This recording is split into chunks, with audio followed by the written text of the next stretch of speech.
Assalamualaikum warahmatullahi wabarakatuh.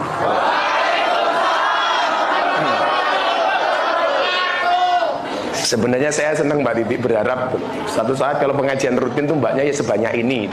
Dari dulu kan saya bilang, kalau toh kemudian kalian ikut ngaji saya itu jangan karena absen, jangan karena takut dipotong gaji, tapi bener-bener mau ngaji. Kenapa demikian? Ada satu hadis penjelasannya begini, Tuhan itu membuat 10 rahmat, 100 rahmat. Rahmat itu artinya apa? Kasih sayang. Ada 100 kasih sayang yang Tuhan ciptakan untuk hambanya. Ternyata rahmat yang Allah berikan kepada hambanya di dunia itu baru satu tok. Satu itu pun dibagi kepada manusia, hewan, jin, tumbuh-tumbuhan, serangga, burung, belalang. Dengan satu rahmat saja kita bisa melihat keindahan di dunia seperti ini. Dan ternyata mohon maaf, rahmat Tuhan di dunia itu tidak memandang apapun profesi kalian. Kalau kasih sayang Tuhan memandang profesi, seharusnya yang paling kaya itu kiai, pendeta, romo, pastor. Tapi faktanya hari ini banyak LC yang hidupnya lebih indah dibandingkan pastor dan romo. Banyak LC yang dunianya lebih hebat daripada kiai. Ini menunjukkan apa? Kasih sayang Tuhan di dunia itu tidak melihat apapun profesimu. Kalau memang kasih sayang Tuhan melihat orang itu ibadahnya, mungkin Sarkem itu tutup dari dulu. Kenapa? Karena melihat kemaksiatannya. Buktinya sampai hari ini Sarkem eksis. Maka kemudian apa? Yo, kaya neng bose iki umpamane ngaji mung nggih pantes-pantes umpamane. Itu lebih baik. Saya mengatakan apa? Lebih baik kita nongkrong di kafe tapi ingat masjid. Lebih baik kita nongkrong di kafe tapi kita ingat kebaikan daripada kita nongkrong di masjid tapi ingat dengan kemaksiatan. Pertanyaannya adalah, yang 99 rahmat itu dikasih Tuhan kepada kita kapan? Ternyata besok di akhirat. Supaya apa? Supaya orang yang datang ke akhirat dalam keadaan penuh dosa itu masih punya harapan dosa-dosanya diampuni oleh Tuhan. Dengan apa? Dengan 99 rahmat dan kasih sayangnya. Minimalnya sebagai pelaku maksiat kayak kita itu tidak pernah meninggalkan kebaikan, sekecil apapun kebaikan itu. Bukankah kemudian Al-Quran mengatakan famay ya'mal misqala dzarratin khairan yarah, barang siapa berbuat kebaikan walaupun cuma sebiji sawi, dia akan mendapatkan balasannya. Tapi juga sebaliknya, sekecil apapun perbuatan dosa juga ada balasannya. Ini imbang, balance itu loh. Makanya hidup itu dibutuhkan keseimbangan. Dan kamu berterima kasih sama juraganmu. Kondisimu seperti ini masih dikasih kesempatan. Gak semua owner klub malam yang mengizinkan kafenya untuk ngaji. Ini kan kalau dilihat teorinya, ini gak nyambung Pak. Ngaji itu ngajak kebaikan supaya Anda bertobat di tempat maksiat.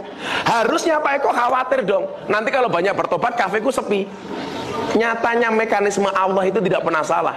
17 tahun Bose ngaji, ternyata Bose tetap menjadi klub malam terbesar di Yogyakarta. Nah makanya Mbak santai saja. Gus, saya kerja di sini bagaimana? Mending dok, kamu kerja di room, menyenangkan tamu, dapat uang, daripada pejabat yang nguntal uangnya rakyat. Betul? Santai aja dok. Lebih baik tanganmu kotor tapi hasilnya bersih. Hari ini banyak orang yang tangannya bersih tapi hasilnya kotor. Golek duit diwangi raine dicet silver kayak gitu lah dia. Sawane kan tak pira kowe ngecet. Ya 500.000 tak gandani 500.000 kene tak gandani.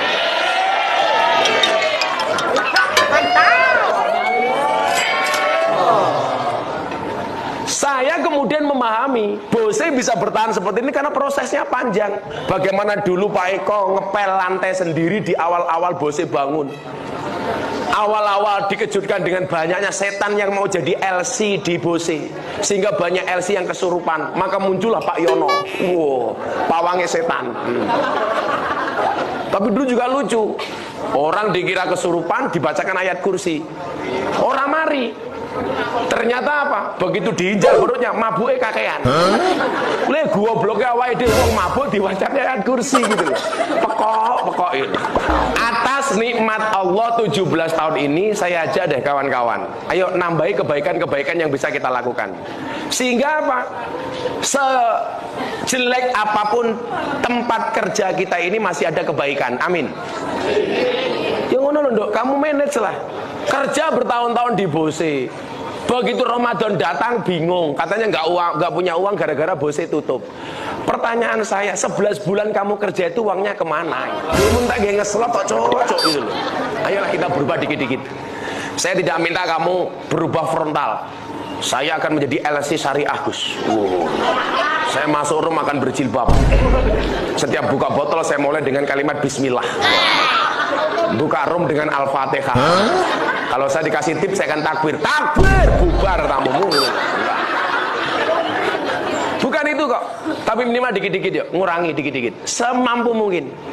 Yang biasanya berbengi teler ya dikurangi didik-didik. Yang nggak pernah sholat ya ayo sholat. Yang nggak pernah Jumatan ya ayo Jumatan gitu.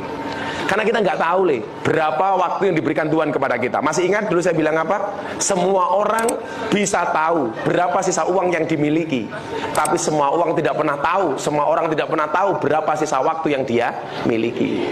Banyak orang mengorbankan waktu untuk uang. Banyak orang menangis kehilangan uang, tapi tidak pernah menangis kehilangan waktu. Padahal kita nggak pernah tahu berapa sisa waktu yang Allah berikan kepada kita. Mudah-mudahan Allah panjangkan umur kita, memudahkan rezeki kita. Amin. Ayo, yang tanya tak kasih uang. Assalamualaikum Gus. Waalaikumsalam. Nama saya Mawar. Kamu berapa tahun kerja di sini, Mawar? Udah mau setahun. Oh, mau setahun. Saya menemukan suatu kasus di keluarga. Kasus di keluarga. Keluarga mempunyai 3 anak. Anak yang pertama itu sudah menikah dan anak yang kedua juga sudah menikah. Tapi anak yang pertama finansialnya semuanya itu lancar, tetapi yang menantu itu gak mau untuk mengurus orang tuanya. Menantunya cewek apa cowok? Cewek. Terus pertanyaannya? Pertanyaannya, kita sebagai anak sepakat untuk orang tua ditaruh panti jompo, apakah itu berdosa atau tidak? Naudzubillah min dzalik. Kalau hari ini ada anak nuntun orang tuanya ke panti jompo, siap-siap kamu besok jadi orang tua akan dituntun ke panti jompo oleh anak-anakmu. Ada hadis yang bunyinya birru abaakum tabirrukum abnaakum. Muliakanlah orang tuamu maka anak-anakmu akan memuliakanmu. Kalau hari ini ada anak menyanyiakan orang tuanya, siap-siap kamu jadi orang tua akan disia-siakan oleh anakmu. Orang tua punya anak 10, orang tua 1 bisa ngopeni anak 10. Tapi begitu orang tua sudah nggak bisa apa-apa, anak 10 nggak bisa ngopeni orang tua 1. Orang tua jam 2 malam, anaknya nangis kelaparan, anaknya 5, sabar ngasih makan 5 anaknya. Tapi begitu anak sudah dewasa, orang tua nggak bisa apa-apa, 5 anak tidak bisa ngopeni orang tua yang 1. Padahal kata Sayyidina Ali apa?